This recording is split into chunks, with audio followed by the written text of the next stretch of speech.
मेरी फिलॉसफी है कि अगर आपने जितना बड़ा पैसा कमाना है आपको उतने बड़े टाइम फ्रेम पे आना पड़ेगा। सबसे कम नॉइस चाहिए, सबसे कम वॉलेटिलिटी चाहिए और रिवॉर्ड ज़्यादा चाहिए। स्टॉक्स सब पानी की तरह गिरे और पोर्टफोलियो अपना भी गिरा और उस टाइम लगा कि नहीं, स्टॉक मार्केट अपने लिए नहीं बनी, ये गलत चीज़ है। लॉन्ग टर्म जो है वो बेसिकली क्या है, मेडिटेशन है एक्चुअली। जितना बोर वाला ट्रेड होगा ना उतना ज़्यादा प्रॉफिटेबल होगा। जिस ट्रेड में आपकी एक्साइटमेंट है ना वो आपको पैसा कभी नहीं देती। चेरी ऑन द केक अगर उसमें वॉल्यूम आपके साथ है। हमारे को प्रॉफिट में बैठने की इम्यूनिटी नहीं है, हमारे पास इनबिल्ट क्वालिटी है लॉस में बैठने की। ये स्टॉक मार्केट जो है ना वो फोटोकॉपी है आपके नेचर की। पर जब तक आपकी साइकोलॉजी सेट नहीं है ना कि मेरे को बड़ा पैसा कमाना है, तब तक पैसा बन ही नहीं सकता। सस्ता मतलब अच्छा होता है। सस्ता मतलब अच्छा होता है। और स्टॉक मार्केट में एकदम ऑपोजिट है। जो बंदा ये कर अलार्म लगा के नहीं उठ रहा, उसको स्टॉक मार्केट आज कल से नहीं, आज से छोड़ देनी चाहिए। नमस्ते दोस्तों, मैं विजय ठक्कर और आप लोगों का सबका स्वागत है हमारी मास्टर्स इन वन सीरीज में। और आज का जो एपिसोड है ना ये बहुत ही इंटरेस्टिंग है, क्योंकि ये एपिसोड को शूट करने के लिए मैं आया हूँ दिल्ली में और मैं आप लोगों को मिलाने वाला हूँ मिस्टर पुनीत सिंह जी से। अब ये पुनीत जी एक इक्विटी इन्वेस्टर है और इनके बारे में अभी हम और ज़्यादा जानेंगे पुनीत जी के मुंह से ही। तो Puneet ji, welcome to our series.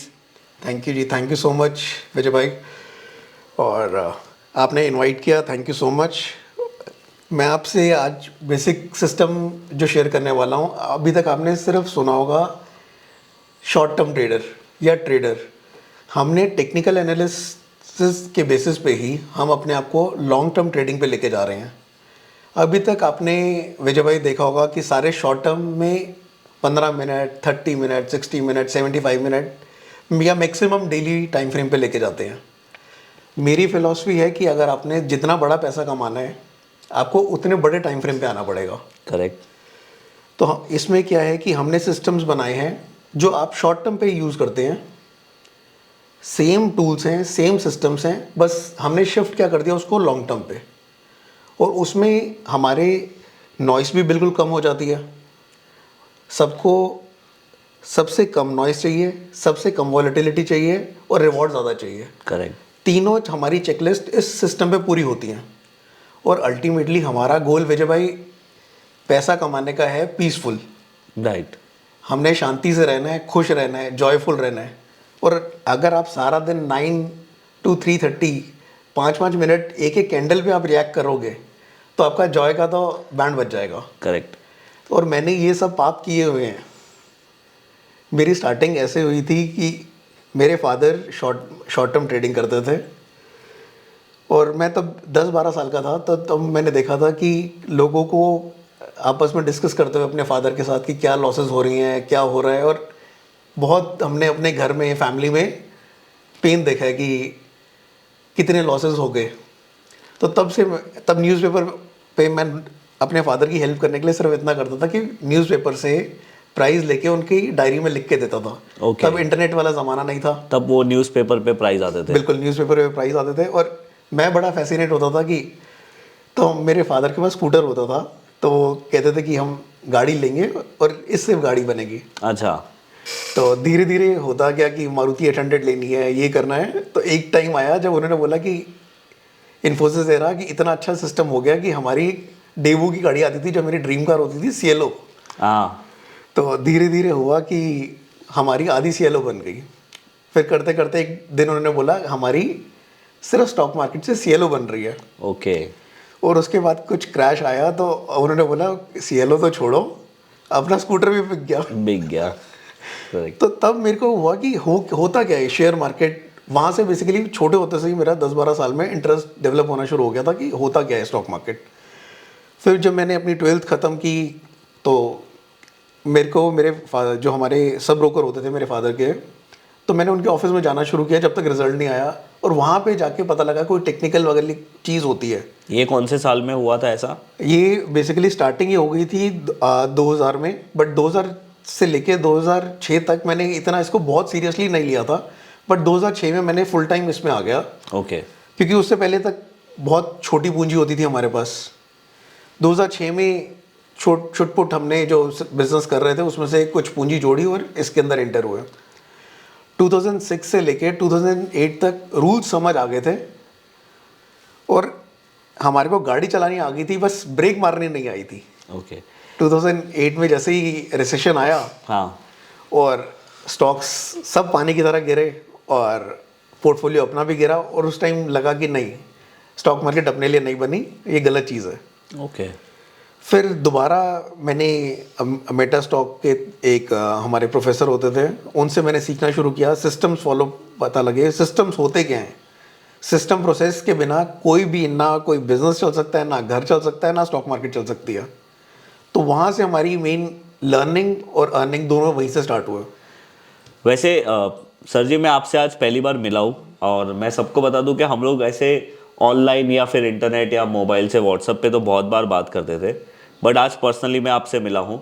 तो मैं आपके बारे में ज़्यादा तो जानता नहीं हूँ, बट मुझे ये जानने में ज़्यादा इंटरेस्ट है कि जैसे आपने बताया कि आपके डैड वो जो पेपर में प्राइज़ आता था आप उनको हेल्प करते थे, तो उस तरीके से आपका इंटरेस्ट डेवलप हुआ। बट आपने पढ़ाई कितनी की है, और आपने वो करने के बाद यहाँ पे आने का क्यों ऐसा सोचा कि भाई यहाँ पे आना चाहिए, यहाँ पे हमें कुछ लाइफ में कुछ बन सकता है? बेसिकली क्या हुआ कि मैं पढ़ाई में बहुत ज़्यादा, मेरा इंटरेस्ट ही नहीं था। अच्छा। तो मैंने 12th ख़त्म करते ही मैं अपने मेरे फादर आर्किटेक्ट हैं और हमारा कंस्ट्रक्शन बिजनेस है, तो मैं उसी के अंदर एंटर कर गया था स्कूलिंग करते ही। ओके। बट वहाँ पे मेरे को लगा कि मतलब रोज़ किचकिचबाजी लेबर से, क्लाइंट से, इतने सारे मतलब कॉन्ट्रैक्टर से आपको कोऑर्डिनेट करना पड़ रहा है, और हर एक चीज़ डिपेंडेंट है एक दूसरे पे।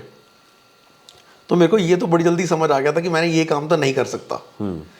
और यहाँ पे मैंने देखा कि जो हमारे सब ब्रोकर थे, मतलब मैंने उनकी जर्नी देखी है ज़ीरो से हीरो वाली।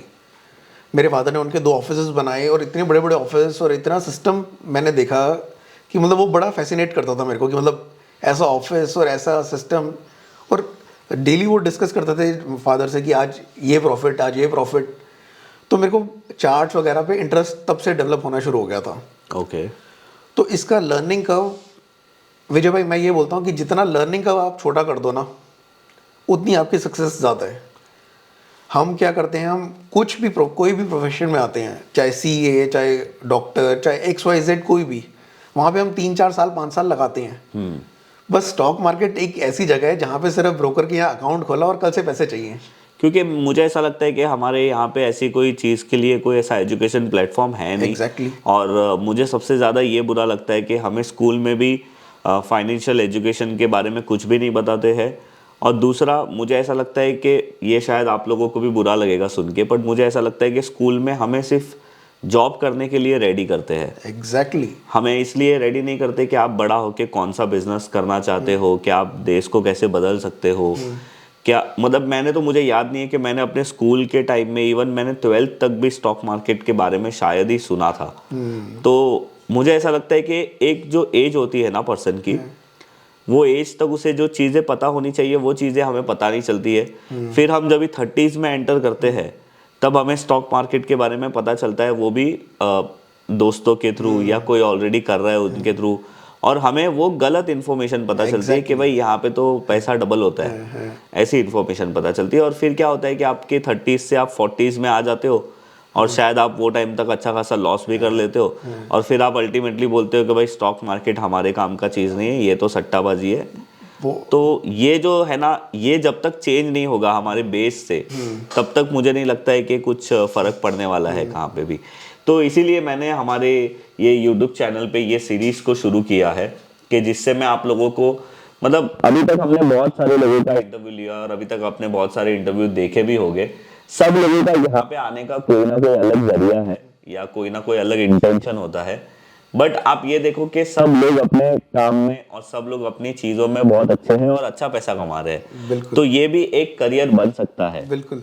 आपने अभी जैसे बात की, वो मेरे को बहुत अच्छा एग्जांपल लगा कि हमारे को कोई ना कोई दोस्त यार बोलता है हाँ, कि स्टॉक मार्केट के बारे में। आप ये देखो, जब 20 साल से लेके 30 साल तक की एज में जो जितने भी आपके दोस्त आ रहे हैं, वो आपको हार्ड ड्रिंक्स के लिए ऑफर जरूर करेंगे, जूस के लिए कोई ऑफर नहीं करेगा। करेक्ट है। वो आपको डिस्को और पब जरूर लेके जाएंगे, मंदिर, गुरुद्वारे, मेडिटेशन सेंटर कोई नहीं लेके जाएगा। वो एज ही वैसी होती है। एज ही वैसी है। लॉन्ग टर्म जो है वो बेसिकली क्या है, मेडिटेशन है एक्चुअली।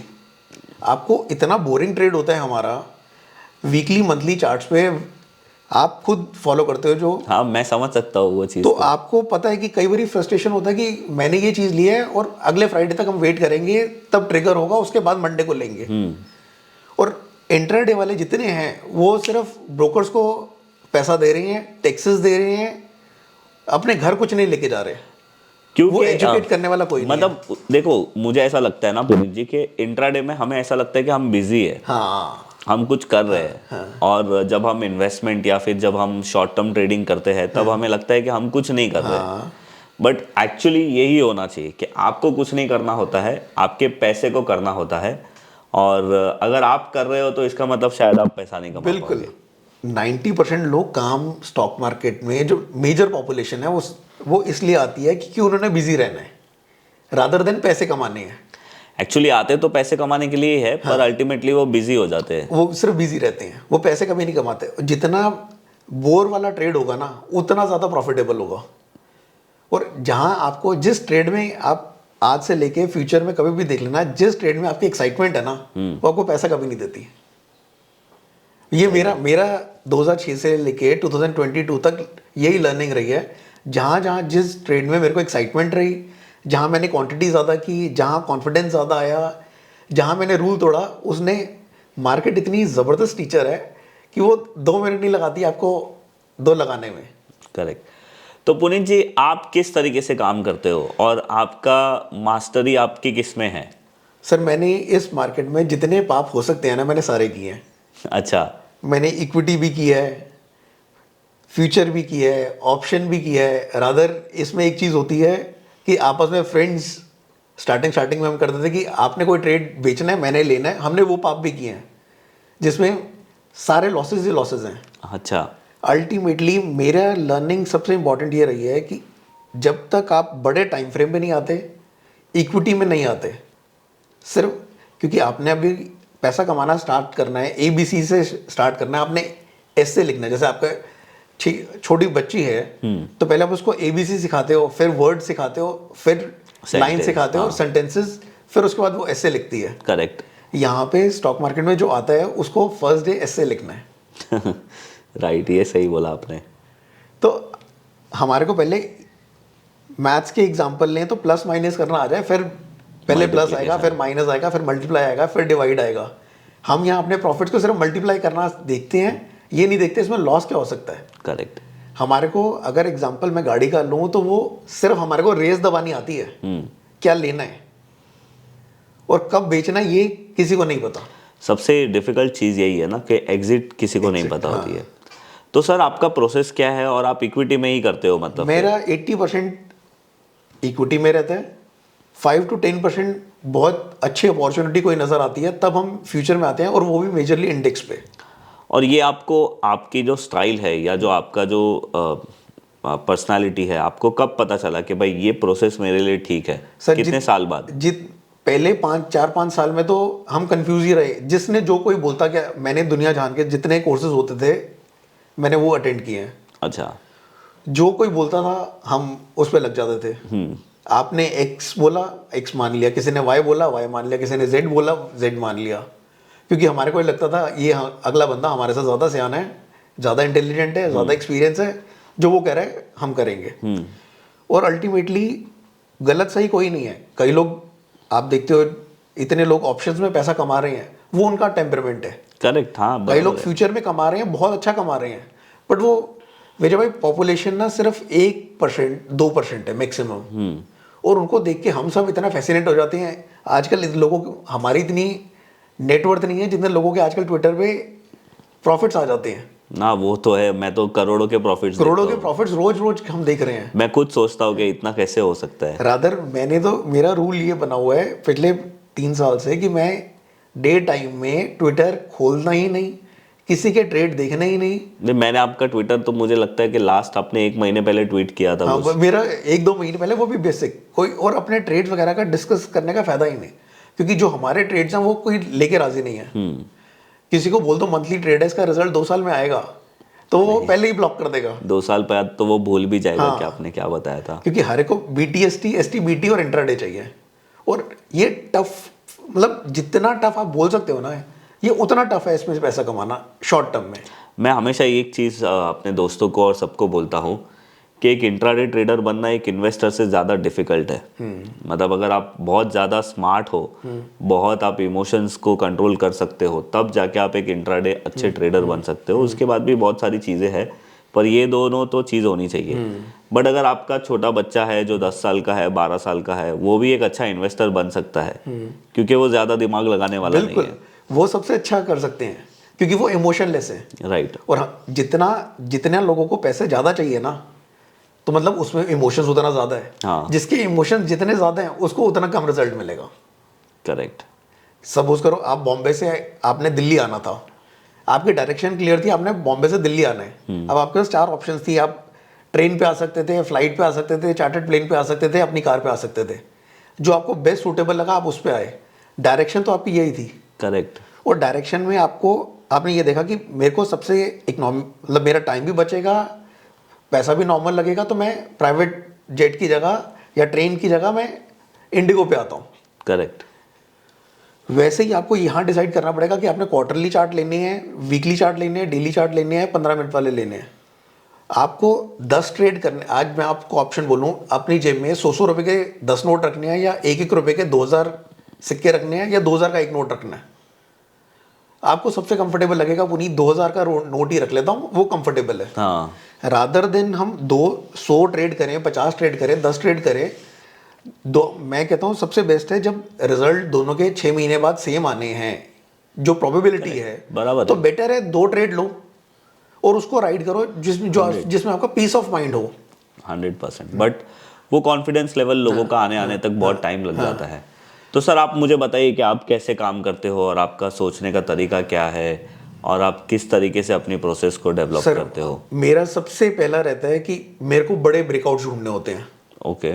जो शेयर 10 साल से, 8 साल से, 15 साल से, 20 साल से जिसने नहीं परफॉर्म किया, तो आपने बड़ी अपनी फैमिलीज में, हर किसी की फैमिली में कोई ना कोई दोस्त यार रिश्तेदार ऐसा होता है जो डेट में आता है और या तो वो खत्म होते होते खत्म ही हो जाता है। और बाय चांस वो बंदा अगर 100 रुपए के लेवल पे था और लॉसेस के चक्कर में 10 रुपए पे आ गया अपने बिजनेस में, और 2% 5% चांसेस होता है कि वापस वो 10 रुपए से 100 रुपए पे आ जाए। तो वो सिर्फ 100 रुपए पे नहीं आता, वो तो 1000 अब भी जा सकता है, उसकी स्पीड रॉकेट वाली हो जाएगी वो, क्योंकि उसने बहुत कुछ सीख लिया है। यस, उसने बहुत कुछ सीख लिया। वो 100 रुपया क्रॉस करके फिर वो 100 रुपए वाला फिर 200 नहीं होएगा, 300 नहीं होएगा, वो 2x 3x 5x 10x वाली स्टोरी स्टार्ट होती है उसके बाद। 100%।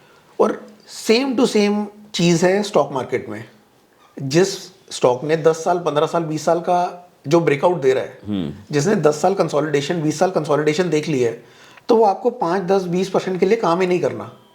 आप ऐसा ब्रेकआउट ढूंढो, उसको जब उसने ब्रेकआउट दे दिया, कंफर्मेशन दे दिया, रीटेस्ट कर लिया, और जिसको कहते हैं कि चेरी ऑन द केक, अगर उसमें वॉल्यूम आपके साथ है, हाँ, तो वॉल्यूम मतलब कि कोई बड़ा इन्वेस्टर आपके वो पहले एंटर कर गया। हम कभी मेरे को फंडामेंटल नहीं पता, मेरे को सिर्फ टेक्निकल पता है। हम कभी लीडर नहीं है, लीडर हमेशा फंडामेंटल वाला रहेगा, पर उसको दुनिया जहान की मेहनत करनी है। हमने क्या करना है, जो मेरा सिस्टम है कि जो फंडामेंटल वाला बंदा इन्वेस्ट कर रहा है, तो वो मेरा चार्ट्स वॉल्यूम में दिखाएगा मुझे। जब वो 2 करोड़ क्वांटिटी डालेगा तो वो वॉल्यूम में भी नजर आएगी और वो प्राइस में भी नजर आएगी। जैसे 1000 रुपए का समझ लो, 1000 रुपए वाली चीज 300 रुपए आई है विजय भाई, 300 से वापस 1000 रुपए आई, तो वहां पे पूरा टाइम वॉल्यूम नहीं था पिछले 20 साल में। अब वॉल्यूम भी आया और प्राइस भी 5-5 7-7% बढ़ना शुरू हो गया, क्योंकि फंडामेंटल वाला बंदा ले रहा है। करेक्ट। वो जब ले रहा है तो हमने बस उसके साथ उसका हाथ पकड़ लेना है। ओके। तो उसको जब तक वो एग्जिट नहीं कर रहा, तब तक हमने एग्जिट नहीं करना। राइट। और ऐसे स्टोरीज लिमिटेड होती हैं, मैं मानता हूं, बट वो लिमिटेड स्टोरीज आपको कहां से कहां ले जाती हैं वो आपने खुद ही भी इमेजिन नहीं किया होगा। तो ऐसे ट्रेड अपने को साल में कितने मिल जाते हैं अंदाज से? आपको साल में मैं कहता हूं 20 ट्रेड भी मिलेंगे, और आपने उनमें से 20 में से सिर्फ 5 भी एग्जीक्यूट कर लिए, 7 भी एग्जीक्यूट कर लिए, तो आपकी लाइफ बन गई। क्योंकि ये ट्रेड जो है ना, आपको 1 या 2 या 3 ट्रेड जो अभी आपने किए हैं, वो आपको 10 20 30 50% नहीं पे, मतलब 10 20 50 पे एग्जिट नहीं करना। एग्जिट करना है 2x 3x 4x पे। अच्छा, जब तक ट्रेंड राइड कर रहे हो, जब तक मार्केट चल रही है, जब तक वो स्टॉक चल रहा है, जब तक वो सेक्टर चल रहा है, आपको राइड करना है। ओके, बस एक चीज़, मतलब मैं आपके सारे व्यूअर्स को एक चीज़ बोलना चाहता हूँ कि हमारे सब में ना एक बहुत बड़ी प्रॉब्लम है, हम लॉसेस में तो सर बैठ जाते हैं। अगर आपने सोने जैसी, गोल्ड जैसी चीज़ पकड़ भी ली, तो उसको राइड करने के लिए आपके पास सिस्टम प्रोसेस होना चाहिए। सपोज करो मैंने ही एग्जांपल ले लो कि मैंने ये 10 लाख का चीज़ ली, ये वाला स्टॉक जो ब्रेकआउट पे लिया, वो जैसे ही 10 लाख वाला 12 लाख 13 लाख के पे पहुंचेगा, जिसमें 2-3 लाख का प्रॉफिट आएगा ना, तो उसमें मेरे को अपना सेलफोन भी चेंज करना है, मेरे को घर के इंटीरियर्स भी कराने हैं, गाड़ी भी अपग्रेड करनी है। ये सारे क्राइम्स हैं, सब हमारे दिल में आ जाता है। हमारे को प्रॉफिट में बैठने की इम्यूनिटी नहीं है, हमारे पास इनबिल्ट क्वालिटी है लॉस में बैठने की। Correct. अगर आपकी चीज़ 100 रुपये वाली चीज़ 90 आ जाए, 80 आ जाए, तो हम क्राइम के बाद क्राइम क्या करते हैं सर, और ले लो। करते हैं 50 पे आ जाएगा तो मैं बोलूँगा विजय भाई मैंने 100 पे लिया है, 50 आ गया आप भी ले लो। अब तो सस्ता हो अब गया। तो सस्ता हो गया। फिर उसके बाद जब 30 आ जाएगा तो आप अपने बाकी दोस्तों को बोलोगे मैंने तो 50 में लिया है, पुनीत ने 100 में लिया है, अब तो 20 चल रहा है और ले ले। एक्चुअली करना हमारे को एकदम ऑपोजिट है, पैरामीडिंग करनी है बढ़ते में। सपोज करो आपने यही शेयर जो मैं कह रहा हूँ 20 साल के ब्रेकआउट के बाद आया, 20 साल बाद ब्रेकआउट दिया जिसने 100 रुपये पे, वो जब 120 आ रहा है तो आप उसको और लो, 140 आ रहा है उसको और ऐड करो, 160 आ रहा है और ऐड करो। रादर हम 100 वाली चीज़ को 120 पे एग्जिट कर देते हैं। आप मेरे को ऐसा कोई लाइव या फिर आपका जो पास्ट एग्जांपल होगा, जैसे आयशर मोटर है, जैसे उसको आयशर मोटर है, जियोजेट है, जिसको हमने फर्स्ट सोर्स सॉल्यूशन था, हमने इन सबको बहुत अच्छे से राइड किया। आप मेरे को एक बार दिखाओगे यहाँ पे? बिल्कुल, तो मैं आपको सारे एग्जांपल्स भी दिखाता हूँ।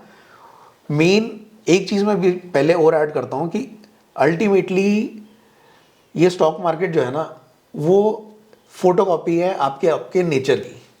अच्छा, मतलब मुझे रिजल्ट ऐसे मिलेंगे जैसा मेरा जैसे नेचर आप हो। अच्छा, ये मेरे को बहुत अच्छा लगा आपने जो बोला हो कि अल्टीमेटली क्या है कि ये ना फंडामेंटल है ना ये टेक्निकल है। आपने सपोज करो दोनों चीज़ों में आप एक्सपर्ट हो गए। आपने फंडामेंटल भी बेस्ट ऑफ द बेस्ट सीख लिया, टेक्निकल भी बेस्ट ऑफ द बेस्ट सीख लिया, पर जब तक आपकी साइकोलॉजी सेट नहीं है ना कि मेरे को बड़ा पैसा कमाना है, तब तक पैसा बन ही नहीं सकता। आपको लगता है साइकोलॉजी इतना बड़ा रोल प्ले करती है?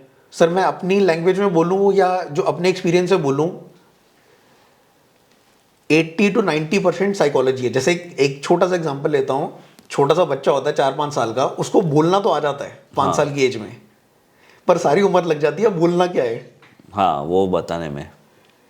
वैसे ही टेक्निकल आप 2-4-5 दिन में सब टेक्निकल सीख जाओगे, कॉन्सेप्ट समझ जाओगे। कॉन्सेप्ट समझ जाओगे। आज आप किसी लेमैन को आज आप सिखाने बैठोगे तो 2-3 दिन में आप अपने सिस्टम्स इतने स्मूथली उसको सिखा दोगे, पर कितने % चांसेस हैं कि वो उसको इम्प्लीमेंट करेगा? वो तो मुझे पता नहीं, वो तो जनरली तो लोग नहीं करते इम्प्लीमेंट। जनरली क्या होता है कि वो क्या करता है, मेरी सिस्टम 4 महीने या 3 महीने अप्लाई करता है, हाँ। कुछ रिजल्ट नहीं आएंगे तो वो दूसरी सिस्टम ढूंढने Exactly. चले जाता है। और जो आपका सीरीज का मेरे को बड़ा अच्छा आपका पोस्टर लगता है, मास्टर इन वन। आप एक ही चीज को पकड़ो और उसको कम से कम 2 साल 3 साल ट्राई तो करो। यस, 100%। आप जैसे ये बड़ा वाला ब्रेकआउट वाला सिस्टम है, पिछले 10 महीने में इसने कुछ रिजल्ट नहीं दिया, बट उससे पहले अगर देखें 2017 में, 2000 में, 2020 मार्च के बाद क्या इसने मोमेंटम पकड़ा और क्या स्मूथली रिटर्न थे, मतलब अनइमेजिनेबल रिटर्न थे। ये मास्टर इन वन का थॉट प्रोसेस है ना सर, मेरे को ऐसा आता है कि अगर आप फेविकॉल को देखोगे तो वो क्या है, एक ग्लू है। हाँ। पर वो कंपनी जो है पिडिलाइट, उन्होंने ये बनाया और वो उन्होंने ही उसमें ही मास्टरी की। उनका ये थॉट प्रोसेस है कि भाई हमको सब चीज़ें चिपकानी है, और उन्होंने उसके रिलेटेड सारे प्रोडक्ट बनाए। उसके बाद आप देखो उन्होंने वो पैसे, मतलब वो प्रोडक्ट से बनाए, सिर्फ एक सिंगल प्रोडक्ट से। और अगर आप अमूल की बात करते हो, भले अमूल लिस्टेड कंपनी नहीं है, बट आज आपको पता है कि अमूल कितनी अच्छी कंपनी है। तो उन्होंने सिर्फ अपने एक milk as a raw product लेके वो उसने वहाँ पे इतना सारा चीज़ किया। एग्जैक्टली। तो मेरा ये सोचना है कि आपके लाइफ में हज़ारों लाखों बिजनेस है, आप किसी भी एक बिजनेस को समझो, उसमें मास्टरी करो, और कौन बोलता है फिर उसमें अपॉर्चुनिटी नहीं है। बिल्कुल। आप अपनी वैल्यू बढ़ाइए वो बिजनेस में, आप कस्टमर को या फिर आप आपके जो भी प्रोडक्ट यूज़ कर रहे हैं उन लोगों को अगर आप अच्छी सर्विस दे रहे हो तो आप हमेशा अच्छा करोगे। पर आप अच्छी सर्विस कब दे सकोगे? जब आप वो सर्विस कैसे देना है वो समझोगे। तो दैट इज़ मोर इम्पोर्टेंट। जैसे मैं इसमें एक चीज़ ऐड करता हूँ, स्टॉक मार्केट का नाम ना, आज किसी से भी बात करोगे कि स्टॉक मार्केट में ऐड मतलब मैंने स्टार्ट करना है, तो आपके सारे क्लोज वन जो आपके well wisher, actual well wisher हैं, वो आपको सबसे पहले बोलेंगे कुछ भी करना, ये मत करना। मेरी तो शादी नहीं होती थी। बिल्कुल ठीक है। तो होता क्या है कि इसका नाम ना बहुत ख़राब हो चुका है। मैंने इसका नाम फुल फॉर्म मैंने इस मतलब शॉर्ट फॉर्म में किया हुआ है। स्टॉक मार्केट का सेकंड नाम ना बैड है actually, BAD।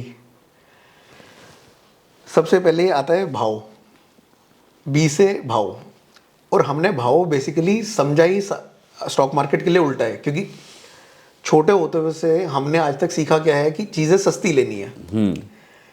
Pen pencil, stationery, कपड़े, मोबाइल, हर चीज़ सस्ती ली है हमने। सस्ता मतलब अच्छा होता है। सस्ता मतलब अच्छा होता है। और स्टॉक मार्केट में एकदम ऑपोजिट है। जो चीज़ सस्ती है वो सिर्फ शॉर्ट करने के लिए अच्छी है, तेज़ी के लिए तो महंगा। अगर सस्ती चीज़ ले रहे हो तो इससे महंगी कोई चीज़ नहीं है। हाँ, स्टॉक मार्केट में सस्ती चीज़ सबसे महंगी है। करेक्ट। सेकंड बैड का ए है एलोकेशन। हम क्या करते हैं, जो मैंने अपने सर्कल में देखा है, एलोकेशन जो है ना, हम स्टॉक मार्केट में आप देखा जाए, आप किसी का भी एलोकेशन उठा के देख लीजिए, XYZ आपके इतने क्लाइंट्स हैं, 100 में से सिर्फ 5% होंगे जिन्होंने अपनी कैपिटल का 10-15% से ऊपर स्टॉक मार्केट में डाला हुआ है। ओके। उनकी एलोकेशन पहले ही गलत है। मतलब मेरे को अगर बॉम्बे से दिल्ली आना है और मैंने गोवा का रास्ता पकड़ा हुआ है तो मैं दिल्ली कभी पहुंच नहीं सकता। मतलब आपने थोड़ा लंबा रास्ता पकड़ा हुआ है। सेकंड, एलोकेशन को अगर हम और डीपर जाएं तो हम कोई भी स्टॉक, अगर मेरे पास 100 रुपये हैं, पहले तो 15 रुपये मैक्सिमम हम डालते हैं स्टॉक मार्केट में, और उस 15 को भी इतना ज़्यादा डाइवर्सिफाई कर देते हैं, आपने बोला ये स्टॉक ले ले, मैंने ये ले लिया, किसी और ने बोला, सारा दिन टीवी एनालिस्ट 10 स्टॉक बोलेंगे तो उसके पास लाइन लग जाती है। नहीं, ये आपने जो बोला ना वो उससे मुझे एक बात याद आई। मुझे एक पर्सन मिले थे, उन्होंने बोला कि विजय भाई मेरे पास 1 करोड़ रुपया है, आप मेरा पोर्टफोलियो एक बार देख लीजिए, मुझे बहुत लॉस हो रहा है। तो मैंने बोला क्या हुआ बताइए मुझे। तो हमने उनका पोर्टफोलियो चेक किया, 170 स्टॉक थे। तो मैंने बोला कि सर, मतलब वो ऐसे स्क्रॉल डाउन करे जा रहे थे, एक्सेल को करे जा रहे थे, मतलब सर क्या है ये, मतलब आप अपना ही बता रहे हो कि पूरा बिल्डिंग का बता रहे हो। तो उन्होंने बोला कि नहीं विजय ये मेरा ही है। तो मैंने बोला सर अभी ये आपने क्यों खरीदा था, ये क्यों खरीदा था, मैंने क्वेश्चन पूछा उनको। तो बोलते मुझे याद नहीं है, पर मैंने कहीं ना कहीं सुना होगा तो ले लिया है। और पता है क्या बात है, उनको पोर्टफोलियो में कोई ज़्यादा बड़ा फर्क नहीं हो रहा था, प्लस माइनस ज़्यादा नहीं हो रहा था, बस उनका क्या था, पैसा बिजी था। जैसे अगर आप सेविंग अकाउंट में रखते तो शायद उससे ज़्यादा रिटर्न उनको सेविंग अकाउंट में मिल जाता कंपेयर टू स्टॉक मार्केट। तो बस यही चीज़ है, सब अपना अपना इंडेक्स बना के बैठे हैं। एग्जैक्टली मैं कहता हूँ, हम सर वो वाले इंडेक्स जो इतने स्टॉक्स ले लेते हैं ना, उनका कोई स्टॉक 2x 3x 4x कर भी जाएगा ना, तब भी उनके पोर्टफोलियो में कुछ फर्क नहीं पड़ेगा। क्योंकि उन्होंने 1 करोड़ में से अगर 170 स्टॉक्स देखे तो कितना एलोकेशन हो गया एक स्टॉक में। कुछ 2x भी हो जाएगा तब भी फर्क नहीं पड़ेगा, पता भी नहीं चलेगा। रादर ऐसे लोगों को, रादर मेजॉरिटी ऑफ द बंदों को अगर ऐसा काम करना है जहां पे आपके पास 20-25 से ऊपर स्क्रिप्ट्स हैं, उनके लिए तो बॉल पार्क सीधा है, निफ्टी ETF ले लो, जो आपको 5-10 साल के लिए पैसा नहीं चाहिए। अगर आपको इन्वेस्ट कर रहे हो अपने बच्चों के लिए तो चुपचाप जूनियर बीज ले लो, वो आपकी अपनी परफॉर्मेंस से तो बेटर करेगा ही करेगा, और उसमें आपको दिमाग लगाने की जरूरत नहीं। लोग डाइवर्सिफाई इसलिए करते हैं ना कि हमने ऐसा सुना है कि डाइवर्सिफिकेशन अच्छा होता है म्यूचुअल फंड के वालों से, और इसलिए भी करते हैं कि वो लोग ऐसा बोलते हैं कि यार अगर ये लॉस करेगा तो ये तो प्रॉफिट कर ही लेगा। बहुत लोगों को मैंने देखा है ये कॉन्फिडेंस नहीं होता है कि भाई हम किसी एक स्टॉक में पैसा लगाए या सिर्फ 3 स्टॉक में पैसा लगाए। ये गेम ही है, सिर्फ भागते घोड़े पे बेट करना है, और आपने इतने सारे घोड़ों पे बेट भी कर दिया, हर घोड़े पे बेट कर दिया, उनको तो पता भी नहीं उनके पास कितने घोड़े हैं, और कोई घोड़ा फर्स्ट आ भी गया तो उस पर इतना छोटा अमाउंट लगा हुआ है आपका बेट का कि नेट में फिर आप लॉस पे चले जाओगे। आपके पास 10 लाख है, आपने 50-50 हज़ार रुपये सारे घोड़ों पे लगा दिया, जो एक घोड़ा जीता भी तब भी आपको कुछ रिटर्न नहीं आया, क्योंकि बाकी 19 का तो पैसा खराब हुआ ना। तो बैड का थर्ड है डिसिप्लिन। सबसे पहले भाव हो गया, और लास्ट में आ गया आपका डिसिप्लिन, और बीच में आ गया आपका एसेट एलोकेशन। अगर इन तीनों में से एक भी चीज़ आपकी आगे पीछे है, इसका मिक्सचर अगर आगे पीछे है, तो आपका फिर भी पैसा नहीं बनने वाला। डिसिप्लिन, मैं ये मानता हूँ कि हम हर बंदा ना हेल्थ वाइज बड़ा फिट होना चाहता है। न्यू ईयर पे, बर्थडे पे, एनिवर्सरी पे रेजोल्यूशन बनाता है कि मैंने फिट होना है। रोज़ रात को अलार्म भी लगाता है और सुबह उठता नहीं है, मैंने 6 बजे उठना है, 6 बजे उठ के पार्क जाना है, जिम जाना है। जो बंदा ये कर अलार्म लगा के नहीं उठ रहा, उसको स्टॉक मार्केट आज कल से नहीं, आज से छोड़ देनी चाहिए। ये सही है, क्योंकि क्या है कि जब स्टॉप लॉस ट्रिगर होगा तो आपके इमोशंस पूरे हाई हैं। फिर वो बोलेगा मत अभी नहीं, कल देखेंगे, नेक्स्ट वीक देखेंगे, फिर मैं आपको फोन करूंगा, विजय भाई देखना जरा कहाँ स्टॉप लॉस। और ये चीज पता है क्या है कि मैं, अगर आप मुझे फोन करोगे और मैंने बोला कि नहीं ये स्टॉक खराब है, बेच दे, तो आप मेरी बात सुनोगे नहीं, आप दूसरे को फोन करोगे, दूसरे को फोन करेंगे। जब तक जो पर्सन आपके मन की बात नहीं बोल रहा है ना, तब तक आप फोन करते रहोगे। एग्जैक्टली। और उसके बाद मैं आपको ये बोलूंगा, विजय भाई ने मेरे को ठीक से बताया है नहीं, फिर उसके बाद मैं पहले तो आपको गलत करूंगा, दूसरे बंदे को गलत करूंगा, तीसरे बंदे को गलत करूंगा। अगर कोई भी मेरी साइड नहीं ले रहा होगा, फिर मैं उससे बड़ा ब्लंडर करूंगा, मैं टाइम फ्रेम चेंज कर दूंगा। मैंने ट्रेड लिया है डेली बेसिस पे, उसमें स्टॉप लॉस ट्रिगर हो गया, उसके बाद अपने आप, अब ना विजय भाई कोई सपोर्ट कर रहे हैं, ना चेतन भाई सपोर्ट कर रहे हैं, ना XYZ कोई भी सपोर्ट नहीं कर रहा। टाइम फ्रेम चेंज करो, वीकली पे देखते हैं। वीकली पे भी सपोर्ट नहीं कर रहा तो हम मंथली पे देखना शुरू कर देते हैं। मंथली में तो RSI 60 के ऊपर है ना, कोई बात नहीं, रखते हैं हम। हाँ, मतलब वो कंडीशन, हम अपने आप को ऑल इज वेल करते रहते हैं। हमारे मन को वो क्या बोलते हैं, बहला लेते हैं। हाँ, ऑल इज वेल, बहला फुसला लेते हैं। तो सर एक प्रोसेस मुझे बताइए कि आज जितने भी लोग हम लोग को देख रहे हैं, एटलीस्ट उनको आगे पता चले कि भाई ये प्रोसेस। सर हमारे प्रोसेस इतने सिंपल हैं कि मैं 10 साल के बच्चे को भी बताऊंगा तो वो इम्प्लीमेंट कर सकता है। जैसे हमारा है, एक तो सबसे पहले मैंने आपसे अभी शेयर किया बड़ा ब्रेकआउट। जो चीज हायर हाइज बना रही है वो बेस्ट है। बड़े ब्रेकआउट मतलब आप कितना मिनिमम और कितना मिनिमम टाइम फ्रेम का ब्रेकआउट होना चाहिए? मेरे को एटलीस्ट होता है कि जितना बड़ा ब्रेकआउट होगा उतना अच्छा, बट एटलीस्ट 4-5 साल का ब्रेकआउट चाहिए। 4-5 साल से ऊपर का, हाँ। ओके। और जितना बड़ा होगा उतना 4-5 साल के ऊपर बाद में तो जितना बड़ा होगा जितना, हाँ अच्छा। बिल्कुल। अगर 96 का मिल जाए, 2000 का मिल जाए, 2008 का मिल जाए तो और अच्छा। ओके। तो इसमें बेसिकली क्या हो, सेकेंड चीज हम सर इसमें ऐड करते हैं RSI, रिलेटिव स्ट्रेंथ। अगर प्राइस एक्शन हमारे साथ है, ओके, बड़ा ब्रेकआउट है, प्राइस एक्शन हमारे साथ है, हायर हाइज बना रहा है, हाँ, तो इसमें क्या होता है, जब ब्रेकआउट होता है ना तो वो वापस एक बारी आपको रीटेस्ट कराने जरूर आता है। जैसे होता है ना कि मैंने आपको रिवॉर्ड भी देना है, बट पहले आपकी पेशेंस भी टेस्ट करनी है। मैंने आपके यहाँ पे ही पढ़ा था, वहाँ पे मैं आप लोगों को भी बताऊंगा, सर ने बहुत सारी चीजें सामने लगा के रखी है। वहाँ पे आपने लिखा है retest trades are the best trades. ऐसा मतलब ये सब अपनी चीज स्टार लगा के है। अगर वो फॉल कर रहा है विद लेस वॉल्यूम, इसमें क्या होता है कि जो थोड़ा थोड़ा टेक्निकल सीखा होता है, जो नया नया टेक्निकल सीखा होता है, वो ब्रेकआउट पे लेगा जरूर। हाँ, वो जैसे ही गिरेगा वो फटाफट एग्जिट कर देगा। वो वीक हैंड होते हैं, वो वीक हैंड्स होते हैं, और मार्केट वीक हैंड्स को जर्नली निकालती है। आप ये देखो, अगर प्राइस वापस रीटेस्ट कर रहा है और विदाउट वॉल्यूम है, तो ये बहुत अच्छा टाइम है कोई पॉजिटिव कैंडल बने, और वहाँ पे आपको ऐड करना है। फिर उसके बाद देखते जाओ प्रीवियस हाइज, जो भी पुरानी रेजिस्टेंस है वो जब भी टूट रही है उसको और ऐड करो। करेक्ट। और इस प्रोसेस में आपने क्या करना है, वीकली, जैसे एग्जांपल ले लो, आपने वीकली ट्रेड लिया, ओके, आपके पास 10 स्क्रिप्ट्स हैं। अब आप इसने प्रीवियस रेजिस्टेंस को ब्रेक किया, तो आप ये देखो मेरे पूरे पोर्टफोलियो में जो सबसे वीक स्टॉक है, जो 8-10-12% नीचे आ चुका है, हमारे पास सबके पास एक लिमिटेड पूंजी है। कोई ये ऐसा पूंजी नहीं है कि हम अनलिमिटेड आ रहे हैं, इनफिनाइट नहीं है।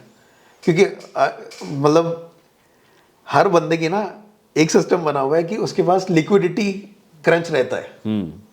उसने पैरामीडिंग करनी होती है, तो उसको पता है पैरामीडिंग करनी है, पर वो बेचारा पैरामीडिंग कर नहीं पाता, पैसे नहीं होते। वो उनकी गाड़ी का पेट्रोल गेज भी ई पे रहता है, लाल रंग पे। तो यहाँ पे हमने क्या करना है कि जो चीज़ नहीं परफॉर्म कर रही वही वाला फंड उठा के विदाउट एनी इमोशन जो बेस्ट परफॉर्मर है उसके अंदर डालना है।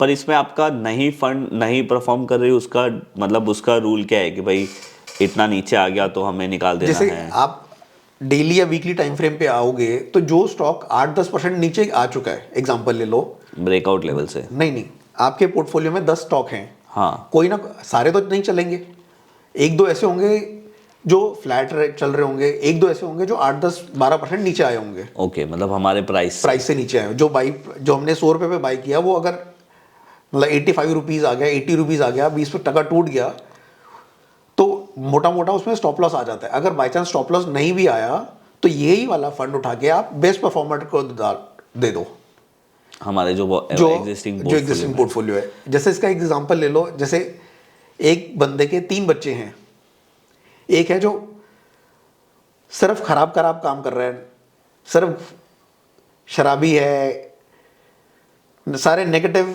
एक्ट्स हैं उसके।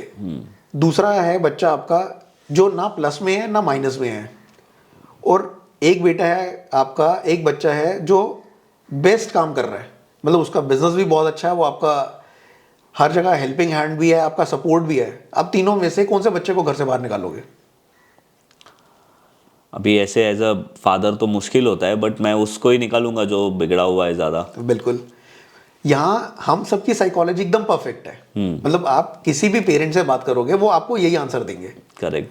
और स्टॉक मार्केट में सबकी साइकोलॉजी खराब है, हम सिर्फ उस स्टॉक को निकाल देते हैं जो बेस्ट परफॉर्म कर रहा होता है, कि चलो ये पैसा तो अपने घर आ रहा है ना, इसको तो घर ले आए, और जो वर्स्ट होता है हम उसको पालते हैं, रादर उसको और पैसा दे देते हैं।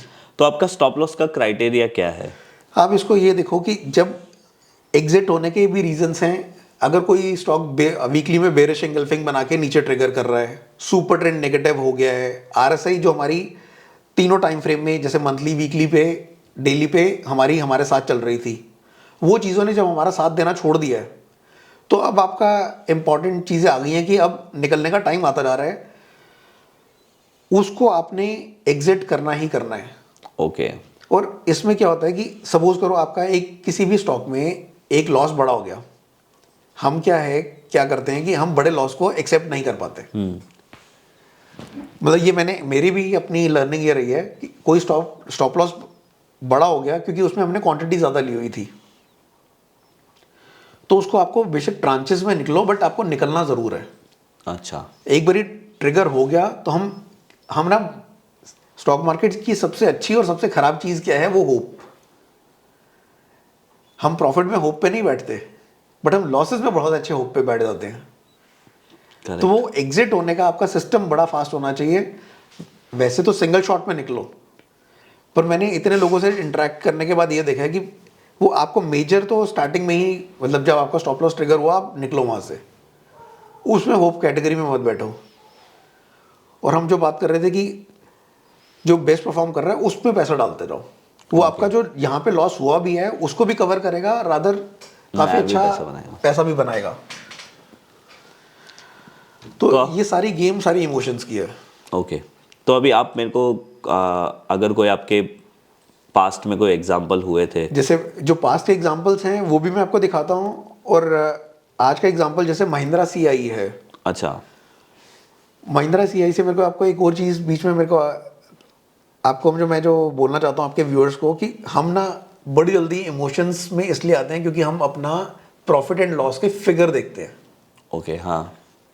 हर बंदा देखता है, मैं भी देखता हूँ, बट इसमें आपको थोड़ा सा शिफ्ट क्या करना है सर, आपको सिर्फ चार्ट देख के डिसीजन लेना है, या अपना परसेंटेज देखो उस पर, आपने स्टॉक पे कितना टका कमाया।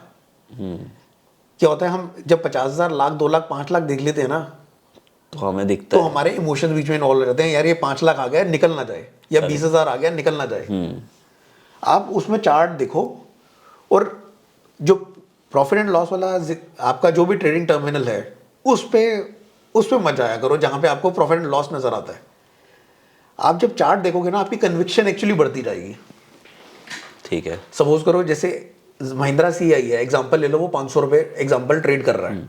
हम लोग देख सकते हैं उसको? हाँ सर जी। तो आप अब जैसे सर ये महिंद्रा सीआई देखिए, जो मैं आपको एग्जांपल दे रहा था कि हमारे को बड़े ब्रेकआउट देखने हैं, हाँ। 1996 के, 2000 के, 2008 के, जो ये मेजर ना एक रेजिस्टेंस बनी हुई थी। जनरली आप स्टॉक देखोगे तो आपको ये वाले ब्रेकआउट्स मिलेंगे। ओके। जैसे महिंद्रा सीआई है, इसका प्राइस ईयर 2008 में भी 300 रुपये था। हाँ 300 से वो स्टॉक गिरते गिरते गिरते गिरते सिर्फ 10% रह गया था, इसका मात्र 30 रुपीज़ आ गया था रेट। ओ, तो मैंने कहा था कि जो एक बारी लॉसेस में आ जाए तो उसको रिकवर होना बहुत ज़्यादा मुश्किल हो जाता है। फिर उसका वो जो टॉप होता है वो उसकी एज अ रेजिस्टेंस काम करता है। ये 2008 से विजय भाई ये दोबारा 2015 में हाँ ये स्टॉक वापस 300 रुपये पे आया था, राइट। और सेम इसकी वो रेजिस्टेंस बनी हुई थी। फिर ये 300 रुपये से दोबारा गिर गिर के पहुंचा 150 रुपये, 50% क्रैश फिर आया। हाँ फिर ईयर 2018 में 10 साल निकल गए हमारे। अभी बात करने में 10 साल बहुत 2 सेकंड लगे। हाँ, पर जो बेचारा वेट कर रहा है, जो इन्वेस्ट करके बैठा हुआ है, उसका बैंड बज रहा है। पर हमने यहाँ पे भी नहीं लिया, 2008 में भी नहीं, 2016 में भी नहीं, 2018 में भी नहीं। सेम लेवल 300, फिर इसकी रेजिस्टेंस बनी 300 से ये दोबारा स्टॉक 50 रुपीज़ आया, कोविड लो का। कोविड लो। उसके बाद अब इसने जाके ब्रेकआउट दिया है ईयर 2022 में, 22 मतलब दिसंबर में हाँ 300 रुपये पे। तो जितने लोग आप देखोगे 2008 से लेके 2022 तक जितने लोग फंसे थे, उन्होंने भगवान का शुक्र मनाया कि हमारे को निकलने का मौका दे भगवान, हम निकलें। अगर और दोबारा अगर रहे तो वो लोग। अगर हाँ। और 2008 में जैसे ही इसने ब्रेकआउट दिया, और आप ये देखोगे जो मैंने वॉल्यूम वाला आपको एग्जांपल दिया था कि 2008 से लेके 2022 तक ऐसे एग्जांपल वॉल्यूम्स नहीं आए थे। तो अब कोई बड़ा बंदा एंटर किया जिसने 300 पे ब्रेकआउट देखा और एंटर किया। तो आप यहाँ पे जो कर रहे हो, ये आपने उसको क्लोजिंग प्राइस पे एज अ रेजिस्टेंस लिया था। उसका हाई पे अब इसका जैसे क्लोजिंग हो गई हमारी अराउंड 326 340 में। नहीं, यहाँ पे जो ये बहुत हाँ, हम क्लोजिंग की वेट करते हैं सर। रेजिस्टेंस पुराना लिया था ना आपने? रेजिस्टेंस लिया, बिल्कुल लिया। तो वो क्लोज पे ही लिया था? हाँ, क्या? क्लोज पे लिया था। इसने क्लोजिंग नहीं दिया। इसने क्लोजिंग 2015 में भी क्लोजिंग नहीं दिया, 2018 में भी क्लोजिंग नहीं दिया, 2021 में भी क्लोजिंग नहीं दिया। ओके। और क्लोजिंग एक्चुअली बहुत इंपॉर्टेंट चीज है। मैं ये पूछ रहा हूँ कि आपने ये हाई को एज अ रेजिस्टेंस क्यों नहीं पकड़ा था, ये वाले हाई को? हम इसको भी पकड़ सकते थे, ये बहुत बड़ी विक है। हाँ। तो इसमें क्या, हम विक को इग्नोर किया, हमने प्रीवियस मंथ का हाई लिया। ओके। और उसके क्लोजिंग के ऊपर की वेट की, चाहे उसको लगे 1 साल, चाहे लगे 10 साल। अब हमारा यहाँ पे अराउंड 340 पे हमारी एंट्री है, and with in a span of 2 महीने के अंदर अंदर ये अराउंड 450 रुपये आ चुका है स्टॉक। तो आपका एंट्री का क्राइटेरिया क्या है और फिर आपका एग्जिट का क्राइटेरिया क्या है? एंट्री का क्राइटेरिया ये है कि हम टॉप डाउन अप्रोच लेते हैं। वीकली मंथली हमारे फेवर में होना चाहिए आरएसआई। आरएसआई 60 के ऊपर है तो मतलब स्ट्रेंथ है। अच्छा, मतलब वीकली और मंथली में आरएसआई 60 के ऊपर हो जाएगा तो दोनों चीजें हमारी फेवर की हो गई। बड़ा ब्रेकआउट है, सबसे इंपॉर्टेंट जो है वो बड़ा ब्रेकआउट है। प्राइस एक्शन उसमें इंक्लूड हो गया कि प्राइस एक्शन, बड़ी कैंडल्स आ रही हैं। जितनी जंबो कैंडल है, जितनी बड़ी कैंडल है और वॉल्यूम के साथ है, ये एक और कंफर्मेशन है। मतलब इसमें हमारे को बाय ग्रेस ऑफ गॉड सारी कंफर्मेशन धीरे धीरे हमारी फेवर में आती जा रही हैं। ओके। तो वो अगर मंथली में ब्रेकआउट दे रहा है और वो टाइम पे आरएसआई 90 है या 85 है तो हम उसको ज़्यादा, हमारे को 60 एंड अबव चाहिए। तो वही ना 90 हुआ 90 है तो हम उस पर वो ज़्यादा नहीं करेंगे कि उस पर हम ज़्यादा डिस्कशन में आता ही नहीं है। बेसिक्स राइट करने हैं। ओके। वह बात आपकी ठीक है कि 90 एक हायर लेवल पे होता है, वो माइनर करेक्ट कर सकता है, बिल्कुल कर सकता है। ये 450 वाली चीज़ 20 रुपये 30 रुपये टूट सकती है। बट ये 2008 का ब्रेकआउट है। ये 3x जब होना है, 4x होना है, तो हम 5-10%, 5-7% को हम इग्नोर करेंगे। करेक्ट। तो आपने इसमें एंट्री तो बता दिया कि जैसे वो हाई ब्रेक करता है आप एंट्री करते हो, तो आप इसमें क्लोजिंग बेसिस का वेट करते हो? इसका हाँ, क्लोजिंग बेसिस का वेट किया। अदरवाइज अगर हम क्लोजिंग बेसिस का वेट नहीं करते तो हम 310 315 पे एंटर कर जाते। हमने 340 पे एंटर किया। तो पर अगर ये क्लोजिंग होने से पहले ही 400 हो गया या 450 हो गया तो हम एक्चुअली उस पर ज़्यादा खुश होते हैं।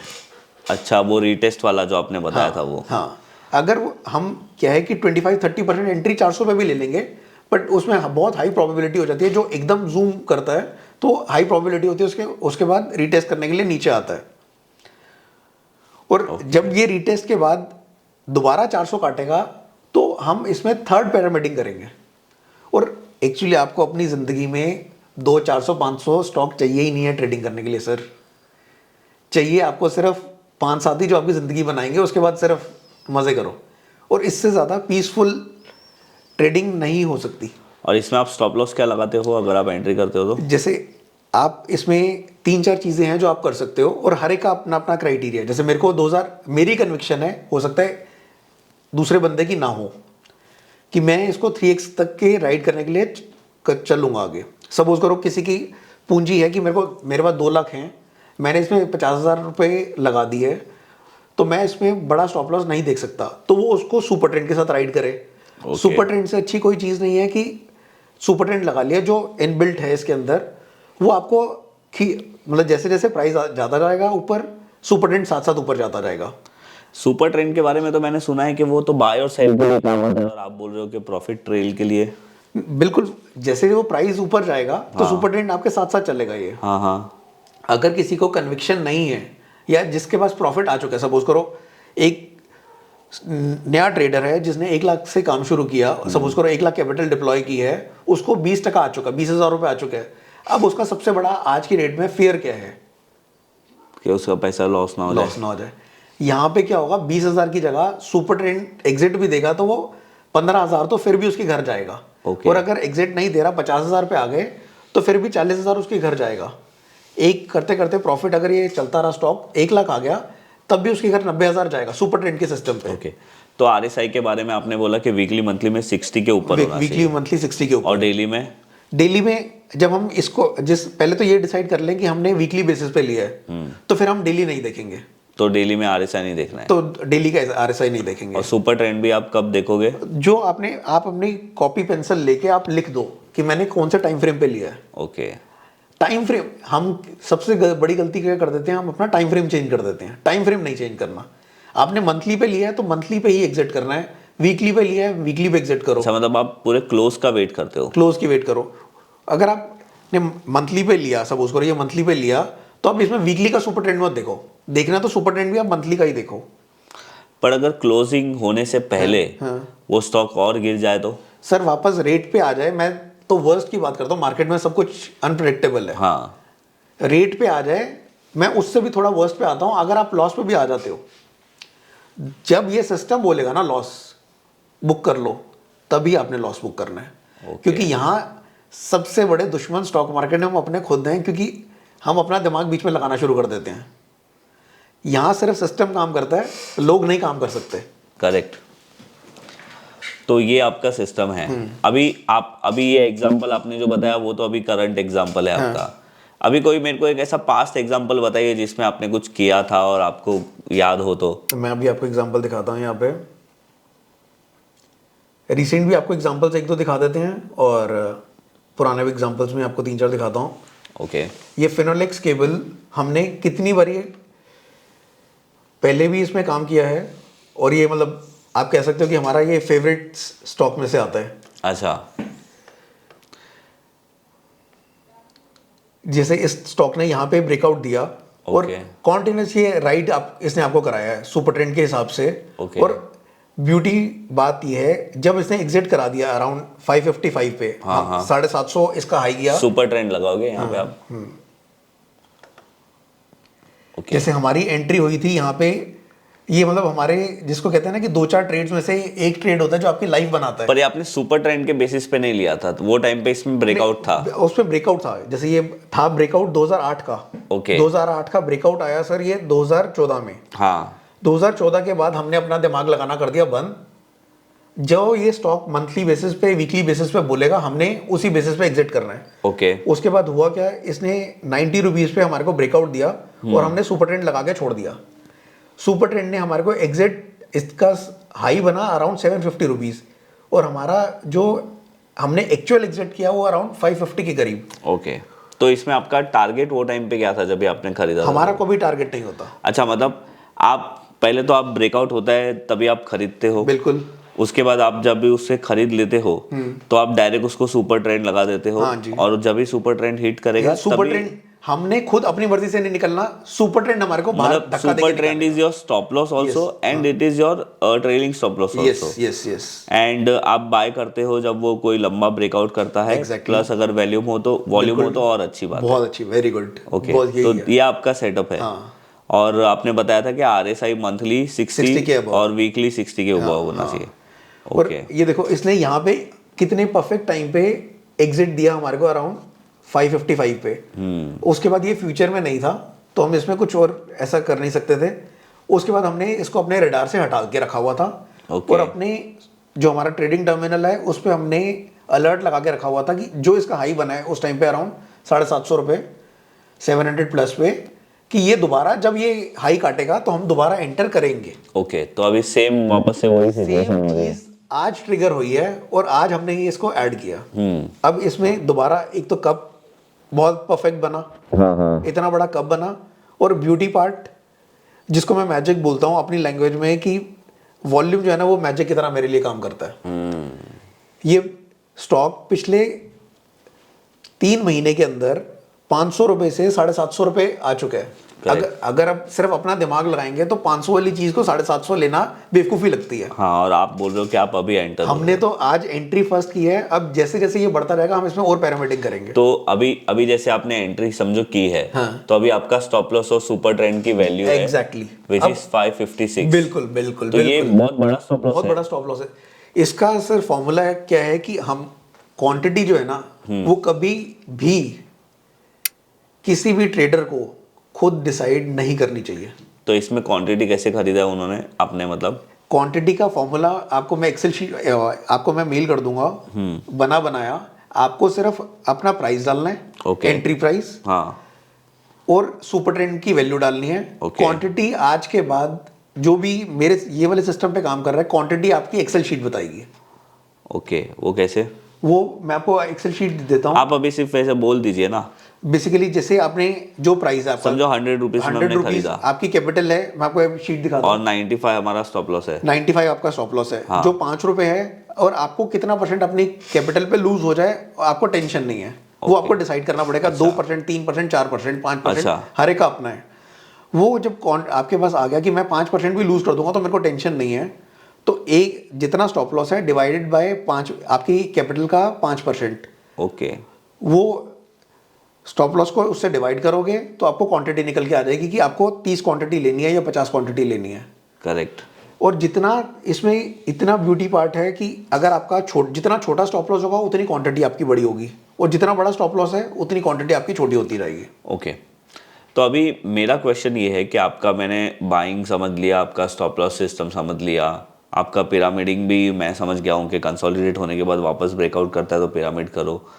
पर पुनीत जी, जब भी मार्केट खराब होता है या समझो मार्केट बेयर मोड में होता है, तब आप क्या करते हो? सर तब तो मुझे नहीं लगता है कि ज्यादा ब्रेकआउट आपको मिलेंगे। फिर सर कितने बारी हमारे पास 2-2, 3-3 महीने निकल जाते हैं जिसमें कभी आपको ब्रेकआउट ही नहीं मिलेगा। ओके, तो वो टाइम पे क्या करते हो फिर आप? मैं एक्चुअली ट्रेडर की डेफिनेशन लॉन्ग टर्म ट्रेडर की ना थोड़ी सी चेंज करने लगा हूँ अब।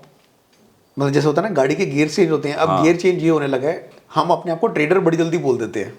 जब हमारे को पहली बारी हम 2 शेयर लेते हैं ना तो हम कहते हैं कि हमारे को स्टॉक मार्केट समझ आ गया। हाँ, स्टॉक मार्केट में ट्रेडर का डेफिनेशन क्या है? जिसको प्लस भी करना आता है और शॉर्ट भी करना आता है। हाँ, बराबर है, जो बाय भी करे और जो बाय भी करे, क्योंकि रिलायंस ना अपने पिताजी की कंपनी है और शॉर्ट कर रहे हैं तब भी अपने पिताजी की कंपनी नहीं है। अगर आपको शॉर्ट करना आ गया तो आप ट्रेडर हो, और शॉर्ट करने में आपको 3x 4x स्पीड पे पैसा आता है। करेक्ट, वहां पे तो बहुत कम टाइम में आता है। और अपॉर्चुनिटी साइज बहुत बड़ा है, बट अपॉर्चुनिटी टाइम बहुत छोटा है उसमें। मार्केट गिरती इतनी फास्ट है कुछ कहने की हद नहीं है। उसमें हम मंथली और वीकली पे एक्चुअली नहीं जा सकते प्रैक्टिकली। आप जब तक आपका ब्रेकडाउन होगा तब तक तो उसका बहुत बड़ा, जैसे अभी अडानी में हुआ, उसको आपको डेली और मैक्सिमम वीकली में काम हो जाता है उसमें, और उसमें आपको बड़ी फास्ट काम करना पड़ता है। पर इक्विटी में तो शॉर्ट भी नहीं कर सकते। इक्विटी में आप शॉर्ट नहीं कर सकते। उसमें सिर्फ एक ही फ्लॉ है नॉर्मल बंदों के लिए कि वहाँ क्वांटिटी फिक्स्ड है। अगर मेरी कैपिटल ही इमेजिन करो 5 लाख है और 8 लाख का अगर मैं लॉट शॉर्ट कर रहा हूँ तो बहुत बड़ा ब्लेंडर है।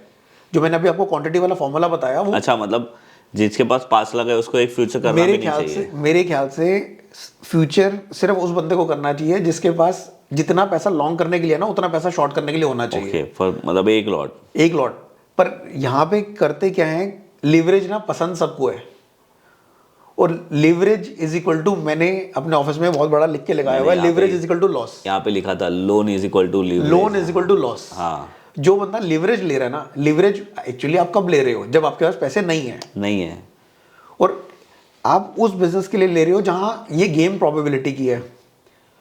आपने क्या, आप क्या है कि आप बड़ी जल्दी ना मल्टीप्लाई कर लेते हो। मैंने अडानी एंटरप्राइज लिया 1500 का, ये 2000 हो गया तो मेरे को इतने पैसे आ जाएंगे। और आप एक लॉट लेने के बाद ये इमेजिन नहीं करते इसमें लोअर सर्किट लग गया और आपके पास पैसे सिर्फ 2 लाख हैं, तो आपकी तो पूरी कैपिटल ही वाइप आउट हो गई। किसी के पास 50 लाख हैं, उसने एक लॉट शॉर्ट कर दिया और सर्किट में लग गया, वो तब भी सह जाएगा। तो यहाँ सारी गेम क्वांटिटी की है। क्वांटिटी, लोग कहते हैं कि ये देखना है, ये एक्स देखना है, वाई देखना है, अलग अलग टूल्स देखने हैं। और मेरे ख्याल से जिसको क्वांटिटी डिसाइड नहीं करनी आती, क्वांटिटी बेसिकली क्या होगी, आपकी गाड़ी की स्पीड होगी। हाँ, अगर आप दिल्ली में आए हैं, आप करोल बाग गए हैं और गुड़गांव गए हैं, तो करोल बाग के अंदर आपकी गाड़ी 10 की स्पीड पे नहीं चल रही और गुड़गांव में आप 80 पे चला रहे हैं। करेक्ट। तो हाईवे की स्पीड अलग है और यहाँ की अलग है। तो आप जब शॉर्ट कर रहे हैं तो आपके पास उस हिसाब से गाड़ी भी होनी चाहिए, उस हिसाब से ब्रेक्स भी होनी चाहिए। तो मैं आपके व्यूअर्स को ये पक्का बोलता हूँ कि ये फ्यूचर में शॉर्ट तब करें जब आपके पास एक लॉट के हिसाब से 10 लाख हैं। ये नहीं कि 10 लाख पड़े हैं और 10 लॉट शॉर्ट कर दिए। हाँ, ऐसे बहुत लोग करते भी है, और वही सर स्टॉक मार्केट का नाम खराब करते हैं। क्यों नहीं? उसमें क्या होता है ना सर, कि मुझे ऐसा लगता है कि उनकी कैपेसिटी होती है 5 लाख की और वो एक साथ 20-30 लाख का ट्रेड ले लेते हैं। वो उनको पता नहीं चलता है, लिवरेज की वजह से हो जाता है। और फिर मार्केट गिरता है तो उनको फिर 1 लाख लॉस, 1.5 लाख लॉस दिखता है, तब उनको प्रॉब्लम होती है, क्योंकि एक्चुअल तो उन्होंने 5 लाख ही इन्वेस्ट किया है। तो वो चीज़ है। तो सर बहुत अच्छा है आपका ये सिस्टम, और स्पेशली मेरे को सबसे ज़्यादा अच्छा ये लगा कि आपने स्टॉप लॉस के लिए सुपर ट्रेंड को रखा है। अब इसी के एक क्वेश्चन है कि सुपर ट्रेंड में कोई आपने अपनी अलग सेटिंग करके रखी है या बाय डिफॉल्ट? जो बाय डिफॉल्ट है आप उसी को फॉलो करो। ओके, 10-3 है, अब उसको फॉलो करो। RSI आपके अगेंस्ट जा रहा है तो पोजीशन कर्टेल डाउन करो। बेरिश एंगल्फिंग वीकली में ट्रिगर हो रही है, उसको एग्जिट करो। आप ये हमारे को क्या है कि ज्यादा टूल्स नहीं चाहिए, सिर्फ आपने बेसिक राइट कर लिए ना, उसी से काम हो जाएगा। गुड। और अच्छा है, किसी पेयर प्रेशर में मत आओ। हम क्या है कि विजय भाई ने 20 लाख कमा लिए और मैंने 2 लाख कमाए, तो बस प्रॉब्लम स्टार्ट हो गई। वो तो है, पर वो किसी को ये नहीं पता होता ना कि विजय भाई ने 20 लाख कमाने के लिए शायद 20 करोड़ डाले होंगे। हाँ, एक्चुअली क्या है कि जैसे फुटबॉल को जितना जोर की हिट करो ना, हाँ, तो उतना वो ऑपोजिट डायरेक्शन में जाता है। हाँ, तो यहाँ जो लोग जितनी मार खा लेते हैं ना, आपके पास 20 करोड़ हैं तब भी आप पोजीशन 15 करोड़ की लोगे। हाँ, और मेरे पास 1 करोड़ है और विजय भाई को देख के मैं 5 करोड़ की पोजीशन ले लेता हूँ। हाँ, वो बहुत रिस्की है। और आप छोटी पोजीशन इसलिए लेते हो या राइट पोजीशन इसलिए लेते हो क्योंकि पहले आप मार खा चुके हो, और मार ज्यादातर लोग खाते हैं क्योंकि वो क्वांटिटी डिसाइड नहीं कर पाते। करेक्ट। तो बस सर यही मतलब यही जो सीरीज है ना, उसका रीजन यही है कि मैं लोगों का एक्सपीरियंस आप लोगों के साथ शेयर कर सकूं, क्योंकि जिन्होंने भी एक्सपीरियंस किया है मार्केट को, 10 साल है, 12 साल है, 5 साल है, उन्होंने बहुत ऑलरेडी मार खा के रखी है, और उनकी मार खाने वाली चीज़ों को हम सुन के हमारे जो ट्रेडिंग करियर है उसमें कुछ हम लोग इम्प्रूवमेंट कर सके। तो और सर आपको मैं हमेशा हमारे व्यूअर को है ना लास्ट में एक ये सवाल पूछता हूँ कि क्या कोई एक आदमी फुल टाइम ट्रेडर बन सकता है? बिल्कुल बन सकता है, अगर उसके पास इसके भी 3-4 क्राइटेरिया हैं। एक तो उसके पास कभी कोई लोन नहीं चल रहा होना चाहिए। ओके। अगर किसी का कोई भी लोन चल रहा है तो वो फुल टाइम ट्रेडर बनने का सोचे भी ना। ओके। क्योंकि क्या है कि वो कभी बड़ा प्रॉफिट नहीं खा पाएगा।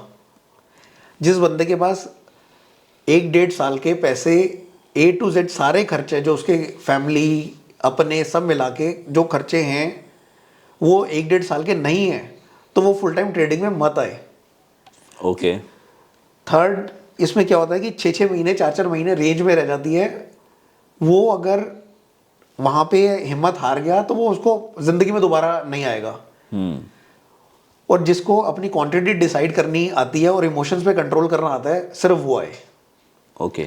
और अपनी कॉस्ट की हेल्थ पे तो बिल्कुल भी मत आए। और कैपिटल कितना होना चाहिए? सर इसमें आप ये थंब रूल बना लो, आपको मार्केट 15 से 25% देगी। अच्छा। अब आप डिसाइड कर लो आपका घर किस में चलता है। ओके। मेरा खर्चा सपोज करो महीने का 20,000 रुपये है और आपका 2 लाख है और दोनों की कैपिटल सेम है, हाँ, तो फिर मेरे तो लिए मैं तो सरवाइव कर जाऊंगा, आप नहीं कर पाओगे। मेरे लिए डिफिकल्ट है। हाँ, आप कभी एक्सपेक्टेशंस जितनी लो रखोगे ना स्टॉक मार्केट में, उतना रिवॉर्ड ज्यादा है।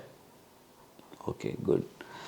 तो बस सर यही था हमारा आज का ये वीडियो, और थैंक यू, आपने हमें टाइम दिया और आपने हमारे साथ ये सारी चीज़ें शेयर की, क्योंकि आपने भी अपने लाइफ के एक्सपीरियंस से ये बहुत सारी चीज़ें सीखी है और वो आज आपने यहाँ पे शेयर की। आई होप कि आप लोगों को अच्छा लगा होगा। और ये वीडियो जो है ना वो थोड़ा एक अलग टाइप का वीडियो था। हमने अभी तक जो भी ऑप्शन के वीडियो डाले थे उसके एक अलग टाइप का था। इसमें आपकी टाइम फ्रेम बड़ी है, आप एनालिसिस बड़े टाइम फ्रेम में कर रहे हो, प्लस आप जो ट्रेड ले रहे हो वो बड़े टाइम के लिए ले रहे हो, तो इसमें बहुत सारी चीज़ अलग है। यही हमारी सीरीज़ का मेन इंटेंशन है कि यहाँ पे बहुत सारे अलग अलग तरीके हैं मार्केट में पैसा कमाने के। आपको किस में मास्टरी करनी है वो आपके ऊपर है, और आपकी साइकोलॉजी, आपका टेम्परामेंट आपको बताएगा, और उस चीज़ के बारे में हम आपको कुछ नहीं बता सकते, इवन सर भी कुछ नहीं बता सकते। तो बस सर यही था हमारा ये वीडियो। थैंक यू, मैं आपको फिर से एक बार बोलूँगा। और अगर हमारे कोई लोगों ने हमसे कुछ क्वेश्चन पूछा तो हम आपको कहाँ पे कनेक्ट करने बोले उनको सर जी? आप ट्विटर पे सर के साथ मेरे को टैग कर सकते हैं, या मेरा ईमेल आईडी मैं आपके साथ शेयर कर लूँगा, आप लास्ट में डाल सकते हैं। ओके, तो मैं सर का ट्विटर आईडी हमारे डिस्क्रिप्शन में डाल दूंगा, और सर ने अगर ईमेल आईडी दिया है तो मैं ईमेल आईडी भी डाल दूंगा, तो आप सर को डायरेक्ट ईमेल करके भी क्वेश्चन पूछ सकते हो। तो बस sir thank you, and thank you आप लोगों को भी देखने के लिए। मैं आप लोगों को मिलूंगा ऐसे ही कोई नेक्स्ट वीडियो में, तब तक के लिए बाय बाय। Thank you.